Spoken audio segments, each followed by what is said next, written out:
The morning Raymond Holt was dismissed, Dara Chen had been watching him for 11 months. Not in the way that people watch someone they distrust. In the way you watch something you cannot fully explain. A measurement you keep taking because the result keeps coming back different from what the instruments say it should be. She was standing at the far end of the fabrication floor when it happened. 17 feet away, near the secondary assembly station. With a clipboard in her hand she had stopped writing on 3 minutes earlier. She saw the whole thing. She saw Meridian Voss walk in from the executive corridor with her senior operations director, moving at the pace of a decision already made. She saw Raymond set down the calibration tool, set it down cleanly, with care, and turn to face them. She saw his face when the words were said, and she saw what he did not do. He did not argue. He did not raise his voice. He looked at Meridian Voss with the steady attention of a man who has already decided not to make this harder than it has to be. He said 2 sentences. She did not hear them from where she stood. Then he folded his work gloves, tucked them in the left pocket of his jacket, and walked out of the building walked out of the side door that faced the parking lot. Dara stood very still for a moment after the door closed. The fabrication floor continued its noise around her. The press machines ran. The ventilation system moved air through the overhead ducts at its standard rate. Across the floor, 3 technicians who had witnessed the exchange exchanged a glance that none of them wanted to hold for long, and then returned to their stations. Dara looked at the calibration tool Raymond had set down on the secondary station work table. It was a contact pyrometer, one of the older analog models, with a small strip of blue tape on the grip. His handwriting on the tape, a unit identifier and a date. The date was 3 years ago. She would think about that tool for a very long time afterward. Not because of the tape. Because of the fact that in 11 months, she had never once seen Raymond Holt put something down in the wrong place. That was the only morning she can point to now. The one that contained everything that followed. She had not yet known his full name when she started at Halcroft Precision Engineering. She knew him as the floor lead for the Thermal Systems Division, a quiet man in his early 40s who arrived before the day shift and left when the work was done, rather than when the clock permitted. He wore the same kind of clothes every day, dark canvas trousers, a gray work shirt with the sleeves rolled to the elbow, and a jacket he kept on a hook beside his station that he put on and took off in a pattern she eventually understood was tied to what he was handling, not to the temperature. When he worked with heat-sensitive components, the jacket went on. When he moved to the bench work, it came off. He never explained this. It did not need explaining. His name was Raymond Holt. He was 43 years old. He had been at Halcroft for 7 years, and in that time he had worked his way from a contract position, maintaining secondary systems, to his current role, without anyone formally noticing how large that role had become. He had a daughter. Her name was Petra. She was 7 years old. Dara knew this because of the photograph. It was small, fixed to the upper left corner of his station with a single piece of tape, the kind of photograph taken outside, rather than posed, a child mid-law, holding something small and gray and worn, a stuffed object of some kind, held by one ear. The photograph had been there since before Dara arrived. She never asked about it. It was the kind of thing you understood without needing to be told. She knew the child's name because on a Tuesday in March, Petra had come to the floor with Raymond at end of shift. She sat on the empty stool beside his station and ate a granola bar and watched her father finish what he was doing with the patient focus of a child who had done this before and decided it was acceptable. When Raymond was done, he crouched beside the stool and said, "Ready, Bug?" She nodded, slid off the stool, and reached for his hand. As they passed the doorway, Dara caught a better look at the stuffed animal tucked under Petra's arm. It was a small owl, gray-brown with an orange beak, one wing slightly flattened from years of being held. A single button eye remained. The other had been replaced with a careful loop of white thread that was not the same as the original and was not trying to be. The owl had a name. Dara learned it 6 weeks later when Petra dropped it in the corridor near the main entrance, and a floor supervisor picked it up and called across the space, "Whose is this?" And Petra, from 20 feet away, said immediately, "That's Wren. Please don't hold her like that." The floor supervisor had looked down at the owl in his hand as if he had not fully understood until that moment that he was holding something with a name. Raymond was 30 feet away when it happened. He did not turn around. He had already known Petra would handle it.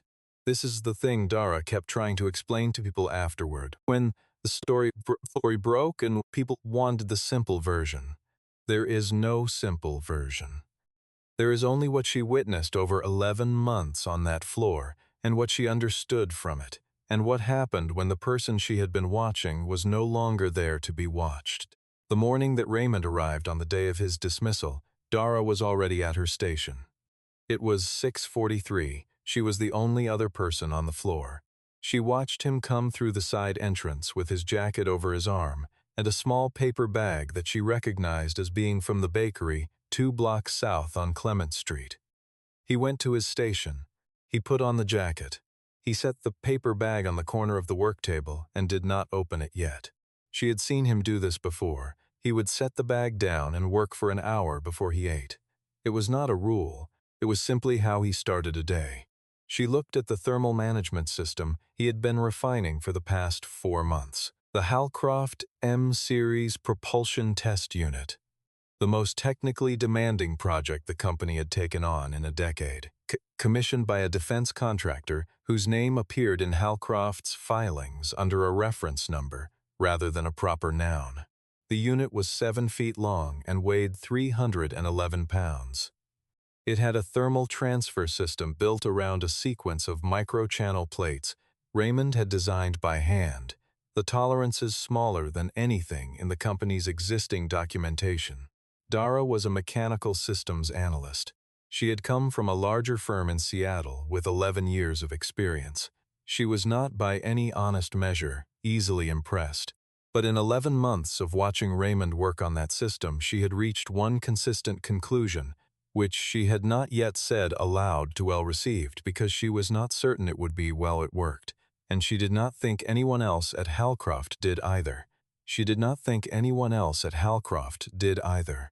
She did not think Raymond had done this deliberately. She thought he simply thought at a level of granular specificity that outran the vocabulary most of the floor used to describe what he was doing. She had written 3 notes to herself about this. She had not sent them anywhere.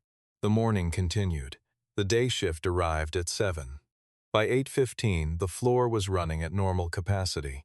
Dara had moved to the secondary station to check tolerances on a subcomponent delivery. She was 16 feet from Raymond when she looked up and saw Meridian Voss enter from the executive corridor. With the operations director, a man named Carson, whose full name was Clark Carson, and who had held his position for 8 months, which was 3 months less than Dara. She watched Meridian's face. She had worked with 3 CEOs in her career, and she knew what a performed conversation looked like. This was a performed conversation.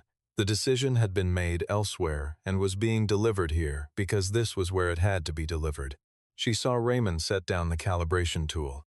She saw his face, not what it showed, what it did not show. She heard nothing from where she stood, but she watched his mouth form 2 sentences, and she watched Meridian Voss's expression confirm that the sentences had been received and had not changed anything. Dara would spend the next 3 weeks trying to determine what those 2 sentences had been. By the time she found out, she would understand why they hadn't changed anything. Not because they were wrong, because the person who heard them had not yet been given the information that would have made them legible. Raymond folded his gloves. He tucked them in his pocket. He walked to the coat hook, took off his jacket, folded it over his arm instead of putting it on. He did not look back at the thermal unit. He did not look at any of the people on the floor who were watching him leave. He walked out through the side door. The door closed behind him. Outside, someone was running a pressure washer on the loading dock. The sound came through the walls at a low, steady frequency, and then stopped. Dara stood very still for 11 seconds. She counted them. Then she picked up her clipboard and walked to Raymond's station and looked at the M-Series unit and tried to recall everything she had watched him do over the past 4 months, and understood with a clarity she had not expected that she was not going to be able to reconstruct it. Nobody was. The system failure did not arrive like a single event. It arrived the way a structural fault does, quietly in the margins in the places nobody thought to look, because the center was holding. The first sign came on day 3. The M-Series unit had been handed to the lead technical team, 3 senior engineers who had been briefed on the project's objectives, and given access to Raymond's documentation. The documentation was thorough in the way that all official Halcroft documentation was thorough, detailed up to a point, then silent.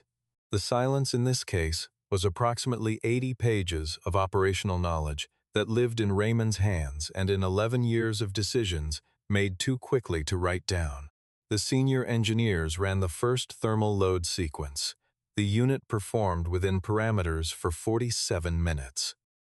At the 48th minute, a microseal in the 3rd channel cluster began exhibiting a pressure differential that was not consistent with the design schematic. The differential was small, 4% above nominal, and the team logged it as within acceptable variance and continued. By the 2nd test cycle, the differential was 11%. Dara was not in the room for the 2nd test cycle. She heard about it from a colleague who used the phrase "probably a calibration thing" in a tone that told her it was not probably a calibration thing.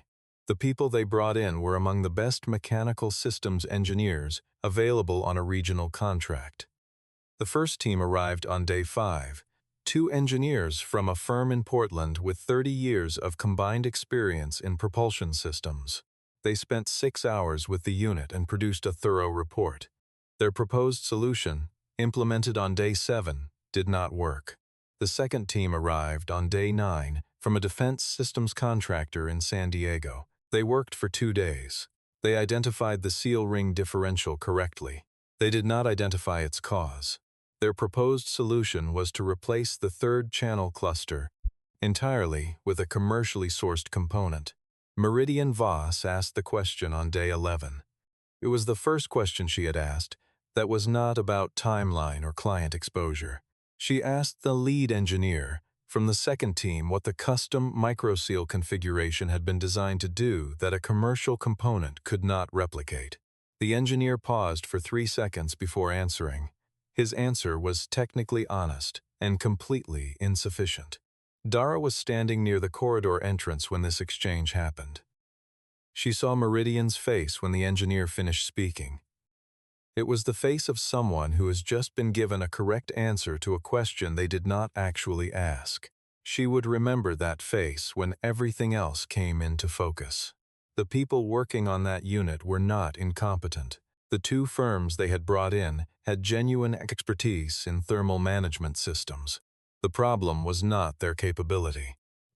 The problem was that the thing they were trying to understand had been built from the inside out by a man who thought on tolerances that other people rounded off, and who had introduced one modification to the 3rd channel cluster, by hand, on a Thursday morning 14 months ago.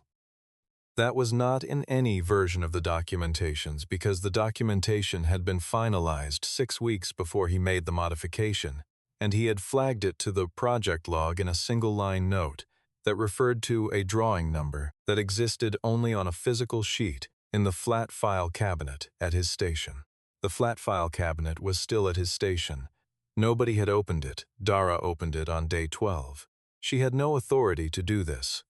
She did not ask for authority. She waited until the floor was running at low capacity mid-afternoon on a Wednesday, and she went to Raymond's station and opened the flat file cabinet and found the drawing in the 3rd folder from the front. It was a single sheet, hand-drafted in pencil, with dimensions marked in Raymond's particular shorthand. A notation system that was not standard and was not difficult to decode and was not, as far as she could determine, documented anywhere in the company's formal records.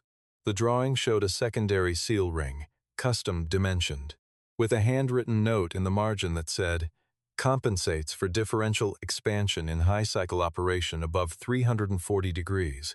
Do not substitute. Below that, in smaller letters, if this ring fails, it will fail slowly, left to right, third cluster. Catch it at 4%. She stood at the flat file cabinet for a long time. It was not that the note was remarkable.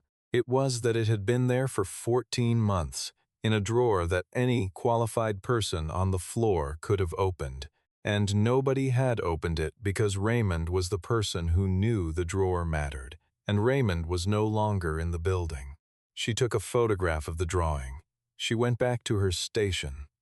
She sat down and looked at the photograph on her phone for a while, and then she opened the company directory and found the email address for Meridian Voss's executive assistant, and wrote a 3-sentence message asking for 20 minutes of the CEO's time at the earliest available opportunity.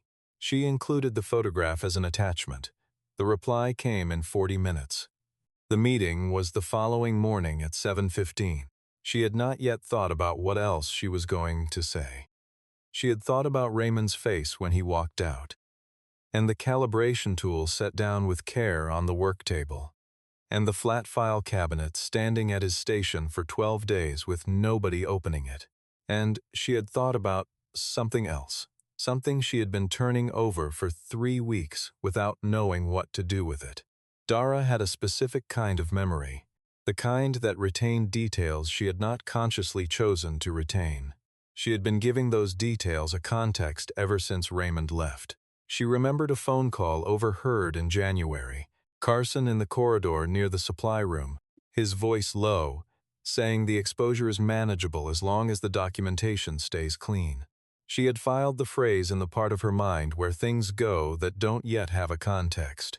She remembered a vendor review meeting in February, where Carson had redirected a sourcing discussion to a supplier not on Holcroft's approved list, smoothly, with the ease of someone who had been doing it long enough not to notice he was doing it. The supplier connected to a holding company registered in Delaware, with no public-facing principles. She remembered Carson positioned himself with Raymond and the executive team on four separate occasions when Raymond submitted written notes to the technical review committee. His summaries of those notes were technically accurate and had left out the most important sentence in each. She had Raymond's original notes. She had kept copies because it was her professional habit to keep copies of things that seemed like they might matter. The meeting with Meridian Voss lasted 47 minutes. It was scheduled for 20. Dara arrived with the photograph of the drawing, copies of Raymond's original technical notes beside Carson's summaries of those notes, the vendor sourcing redirection documentation she had pulled from the February meeting records, and a written account of the phone call she had overheard in January. She set them on the table in order.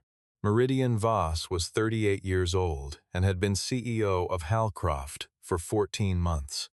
She had come from a larger firm in the aerospace sector, and she had the particular manner of someone who had spent her career demonstrating capability in rooms where it was not automatically assumed.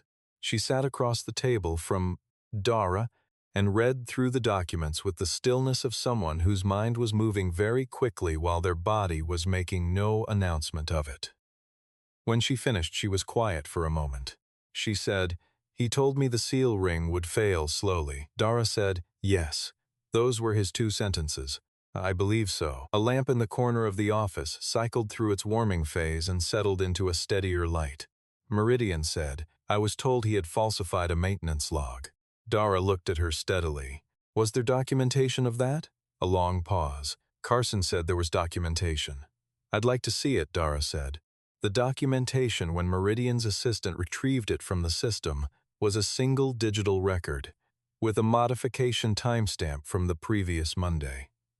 The same Monday Raymond had been dismissed on the prior Friday. Meridian looked at the timestamp for a long time. She said, "Where is he now?" Dara said, "I have an address." It was a Saturday morning when Meridian Voss drove to the house in the Richmond district, 3 miles from Halcroft's building on Cesar Chavez. She drove herself. She had called ahead. The call had been brief. Raymond's response had been 2 words, "I understand." She had not been certain from the tone whether that meant he would see her or whether it meant he had already anticipated every word she was about to say and was deciding whether any of them were worth his time. The house was a small two-story with a bay window on the upper floor and a low front gate that had been repainted recently. The new paint a clean gray over a surface that had required some preparation first. A good job, done carefully. She knocked. Petra answered the door. She was 7 years old. She was in socks and a sweater with a small paint stain on the left sleeve. In one hand she held an owl, gray-brown, orange beak, one button eye, and one careful loop of white thread where the other had been. She looked at Meridian with the calm, unsurprised attention of someone who had been told a person was coming and had formed her own opinion already. "Are you the one from Dad's work?" she said. "I am," Meridian said. Petra considered this. "He's making breakfast," she said. "Eggs. He makes them from the real kind, not cartons." She stepped back from the door to allow entry in the way of someone's extending an invitation they have decided is appropriate. Meridian stepped inside. The house smelled of coffee and something being cooked with care. The narrow hallway had a coat hook on the left wall and a low bench on the right, and on the bench, beside a small pair of shoes, placed neatly with the toes outward, was a child's drawing in pencil of what appeared to be a bird in flight, or possibly an owl, labeled in careful block letters with the word Wren. Raymond was at the stove. He wore a gray sweater and dark trousers, and his movements at the stove were the same as his movements at the workstation. Precise, economical, the kind of efficiency that does not announce itself. He turned when he heard Meridian enter. He looked at her with an expression that was not hostile and was not warm. It was the expression of a man who has decided to be present for whatever happens next. "Ms. Voss," he said. "Mr. Holt." Petra had settled back onto a stool at the kitchen counter. Wren placed carefully on the counter, beside her plate, one wing slightly extended as though bracing. She picked up a fork and looked between the two adults with the patient focus of someone who was planning to stay for this. Raymond said, "Coffee?" It was not a courtesy question. It was the simplest available test of whether the person in front of him intended to make this a short thing or a real thing. Meridian said, "Please." He poured 2 cups. He did not ask how she took it. He set the cup on the table across from where he was going to stand. She sat. He turned back to the eggs and finished them and divided them onto 2 plates, one plate in front of Petra, one set aside. Then he turned and leaned against the counter with his coffee cup and looked at Meridian with a quality of attention she had encountered in very few people. The attention of someone who is not trying to predict what you are about to say. The attention of someone who already knows and is waiting to find out whether you are going to say it honestly. She said, "The seal ring failed at 11 above nominal." "Left to right," Raymond said. "Third cluster." "Yes." He nodded once. Not with satisfaction, with the simple acknowledgement of someone receiving information they had already known was coming. Meridian said, "I was given a falsified record. I was told you had compromised documentation on a previous project. I acted on that information without verifying it independently." She paused. "I looked at you and decided what you were before I had asked you a single thing. I knew better than to do that." Another pause, shorter. "I did it anyway. I'm sorry." The kitchen was quiet for a moment. The refrigerator ran its cycle and stopped. Petra said, without looking up from her eggs, "Dad says sorry means you don't do the same thing again. Not just that you feel bad." Meridian looked at her. Raymond did not look at Petra. He looked at the cup in his hands. "She's right," he said. "She is," Meridian said. The eggs were going to get cold if this continued much longer, and all 3 of them in the room could feel that fact, and it was the most ordinary and grounding thing available to any of them. So Raymond set down his cup, and Petra ate her eggs, and Meridian wrapped her hands around her coffee, and the 3 of them were in a kitchen in the Richmond district on a Saturday morning, while the city moved around them in its ordinary way. What Meridian had found in the 2 days before she made this drive had not been simple to find and had not been pleasant to look at. The documentation Dara gave her was the beginning. The end of it was 14 months of vendor contract irregularities, a pattern of technical note suppression that had benefited one person's authority at the expense of the company's actual capability, and a record modification made on a company terminal by a man who had assumed incorrectly that the person he was removing had already decided not to fight. Raymond had decided not to fight because he had a daughter in school 3 miles away.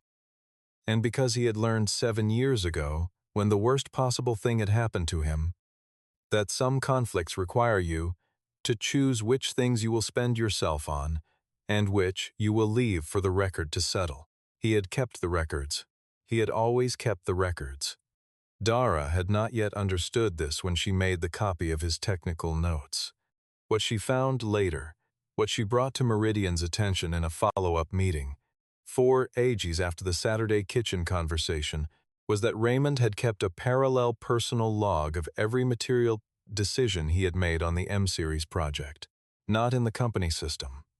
In a small grid-ruled notebook in the flat file cabinet, behind the drawing of the seal ring. Every note dated, every modification numbered, every substitution flagged with a reason. A document that made the falsified maintenance record look exactly like what it was, a line drawn in the wrong direction over a map that was still correct. Clark Carson was called into Meridian's office on a Tuesday afternoon. He arrived with the practiced composure of a man who has spent years reading rooms and adjusting before he enters them. He sat down. He looked at the documents on the table. His composure held for approximately the duration of a breath. He said, "This is a misunderstanding of the sourcing structure." Meridian said, "The sourcing structure connects to a holding company you are listed as a principal of through a nominee arrangement that was registered 11 months before you joined Hallcroft." He said nothing. Meridian said, "Legal is in the next room." He stood. He was still composed, in the way that composure becomes a thing a person is wearing, rather than a thing they are. He said one more sentence, something about the company's exposure and his legal team's intentions, and nobody in the room responded. Meridian looked at her notebook. Her assistant opened the door to the hallway. The legal team was, in fact, in the next room. Carson walked out. The door closed. Outside on Cesar Chavez Street, the morning traffic ran its usual routes. Raymond returned to Hallcroft on a Thursday. Not to his old station. There was a conversation before that, a formal one, with terms he had written in 3 sentences on a single page and slid across a conference table to Meridian without speaking. The terms were not about his title or his compensation. They were about the flat file archive being formally incorporated into the project documentation system, about the technical review committee receiving notes directly without a routing step that permitted suppression, and about a position Dara Chen had been passed over for in February being reconsidered with a complete file review. Meridian read the 3 sentences. She looked up. She said, "Is there anything else?" Raymond said, "No," she said. "These are already agreed to." He nodded and picked up his copy of the page and folded it and put it in the pocket of his jacket. On the morning he came back to the floor, Dara was at her station at 6:43. She saw him come through the satin entrance with his jacket over his arm. He went to his station. He put on the jacket. He looked at the M-Series unit. The 3rd cluster had been returned to its original configuration pending proper repair, with the expression of someone reviewing a piece of work they intend to finish. He picked up the contact pyrometer from the work table, the one with the blue tape on the grip. He checked the calibration. He set it down and opened the flat file cabinet and looked at something inside it for a moment. Then he looked up and across the floor and saw Dara, who had been watching. He gave a brief nod, the kind that says, "I see you," not a performance of it, the thing itself. She gave one back. The floor began filling with the day shift at 7. The machine started. The ventilation system moved air through the overhead ducts at its standard rate. The M-Series unit sat at the thermal system station and waited with the patience of a well-built thing that had needed one person to come back to it. Dara finished her shift at 4:15. As she was packing up her bag, she heard voices at the far end of the corridor near the side entrance. One adult, one child. She looked up in time to see Petra come through the door in her school clothes, with Wren tucked under her arm. She went straight to Raymond's station, with the ease of someone arriving somewhere she belongs. Raymond was still working. He did not stop working immediately. He held up one finger, 1 minute, and Petra sat on the empty stool and took Wren out from under her arm and set the owl on the work table. One wing slightly extended, looking toward the M-Series unit with the calm attention of a small stuffed animal who had been assigned a station. Petra looked at the unit. She looked at Wren. She said, "Is it fixed?" "Almost," Raymond said. "How long?" "2 more days, maybe 3. She considered this with the patience of a person who has learned that almost and 2 more days are a form of honesty worth respecting. Then she reached into her backpack and took out a granola bar and a book about deep-sea creatures and began reading. Raymond worked for another 40 minutes and then washed his hands at the basin near the cabinet and put his jacket back on. He picked up the paper bag from the corner of the work table, not the same bag from the morning of his dismissal, a new one from the same bakery on Clement Street, and held it out to Petra. She took it without looking up from her book. She already knew what was in it. "Ready, Bug?" he said. She put the book away. She picked up Wren and tucked the owl under her arm. She slid off the stool. She looked up at her father once, a quick, direct, checking look, the kind that asks a question without asking it. He had his jacket on. His hands were clean. He was looking at her with the particular kind of steadiness that she had known all her life and had never had a word for, and did not need one. She nodded. He took her hand, and they walked out through the side door together, and the floor ran on behind them, and the thermal unit waited at the station, in the settling quiet of a room that had been doing its work and would continue. That evening, Dara sat at her kitchen table and wrote the last of the 3 notes she had been keeping to herself for 11 months. This one she sent. It went to the Technical Review Committee. It was a formal recommendation for a knowledge transfer protocol, 3 pages, 5 supporting instances from the M-Series project record. She named Raymond Holt twice, both times with his title, Lead Technical Specialist, Thermal Systems Division. The answer she kept returning to, when she thought about what she had learned from watching one person for 11 months on a fabrication floor, was not complicated. There are people who hold things together so quietly that you only learn they were there when the thing begins to fall apart.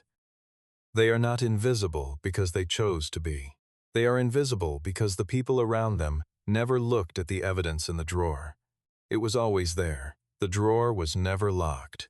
A technical fault reveals itself eventually. The differential rises, the seal gives. The system tells you what it needed. The only question is whether you are paying the kind of attention that lets you hear it before the cost gets too high. On the morning 3 weeks after Raymond's return, Petra sat across from him at the kitchen table while he made eggs. She had Wren in her lap. The owl's one remaining button eye was trained on the eggs with what appeared to be professional interest. Petra said, "Dad, yes. At your work." When the lady came to say sorry, she paused, straightening Wren's slightly flattened wing. "Were you still mad?" He turned the eggs. He thought about the answer with the care he gave to calibration questions. "No," he said. She thought about this. Because she said it right? He looked at her across the kitchen. The morning light came through the window above the sink at a low angle and settled on the table between them. Because she looked, he said. Petra nodded. She set Wren on the table, upright, facing the window. Raymond put the eggs on the plates and brought them to the table and sat down across from his daughter, and the apartment was warm, and Wren sat between them facing the window, and neither of them said anything more for a while. Outside, the fog was lifting off the Richmond district in its slow, unhurried way, leaving the morning clean. The strongest person in a room is rarely the one who makes it go quiet. Rooms go quiet for all kinds of reasons: money, fear, the cold performance of power by people who have confused authority with worth. Those silences prove nothing when they end. The harder, rarer thing is to remain steady when you have every reason not to be. To keep your records. To set the tool down carefully. To come back not because you won, but because the work is real and the people depending on it are real, and some things are worth finishing. Raymond Holt had known this for a long time. The drawer was never locked. Nobody had thought to look. This is a work of fiction. All names, characters, companies, institutions, and events portrayed in this story are entirely fictional and are the product of the author's imagination. Any resemblance to real persons, living or dead, or to actual events or organizations is purely coincidental. This story was created for entertainment and inspirational purposes only. If this story stayed with you, subscribe and share it with someone who has ever been underestimated.